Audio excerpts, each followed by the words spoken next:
ونصلي على رسوله الكريم اما بعد فاعوذ باللہ من الشیطان الرجیم بسم اللہ الرحمن الرحیم۔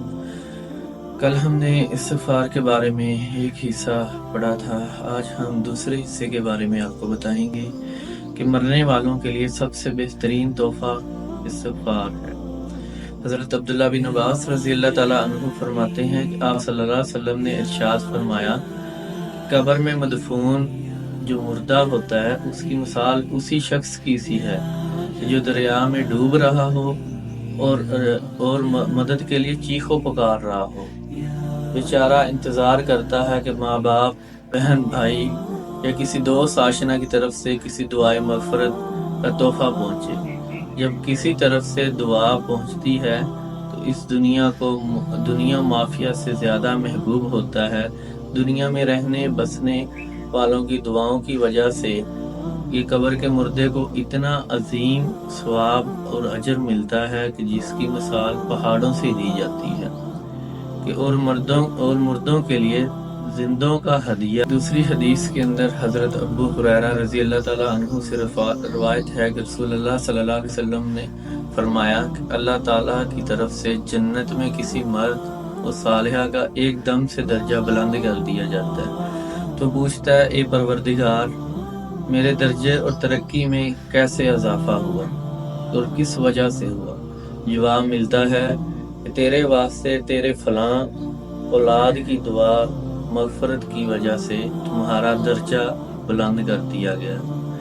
ایک اور حدیث کے اندر حضرت ابو ہریرہ رضی اللہ تعالیٰ عنہ سے روایت ہے کہ رسول اللہ صلی اللہ علیہ وسلم نے ارشاد فرمایا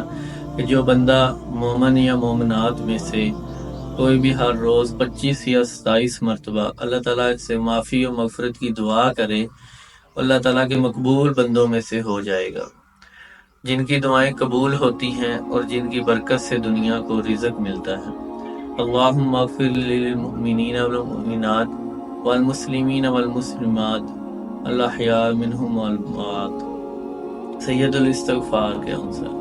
سید حضرت شداد بن اوس رضی اللہ تعالیٰ عنہ فرماتے ہیں کہ رسول اللہ صلی اللہ علیہ وسلم سے روایت ہے کہ سید الاستغفار سے اعلیٰ استغفار یہ ہے کہ بندہ یوں عرض کرے، اللہم انت ربی لا الہ الا انت خلقتنی وانا عبدک وانا علی عہدک ووعدک ما استطعت واعوذ بک من شر ما صنعت ابوء لک بنعمتک علی وابوء بذنبی فاغفر لی فانہ لا یغفر الذنوب الا انت۔ رسول اللہ صلی اللہ علیہ وسلم نے فرمایا کہ جس نے صدقے دل کے ساتھ اور دل میں یقین کے ساتھ اس کا ایک حصہ اللہ تعالیٰ کے حضور یہ دعا عرض کی، اسی دن یا رات شروع ہونے سے پہلے اس کو موت آئی تو بلا شبہ جنت میں داخل ہوگا۔ صلاۃ و استغفار کون سا ہے؟ حضرت علی المرتضیٰ کی روایت ہے کہ مجھ سے حضرت ابوبکر صدیق رضی اللہ تعالیٰ عنہ نے بیان فرمایا کہ میں نے رسول اللہ صلی اللہ علیہ وسلم سے سنا کہ آپ فرماتے ہیں، جس شخص سے کوئی گناہ ہو جائے اور پھر وہ اٹھ کر وضو کرے اور پھر نماز پڑھے، پھر اللہ تعالیٰ سے مغفرت اور معافی کا طلبگار ہو تو اللہ تعالیٰ اس کو معاف فرما دیتا ہے۔ اس کے بعد آپ نے قرآن مجید کی آیت تلاوت فرمائی، والذین اذا فعلوا فاحشۃ او ظلموا انفسهم۔ اللہ پاک ہمیں ان سب باتوں کو سن کے ان پہ عمل کرنے کی توفیق عطا فرمائے اور اللہ تعالیٰ کے حضور بار بار توبہ و استغفار کی توفیق عطا فرمائے۔ وآخر دعوانا ان الحمد للہ رب العالمین۔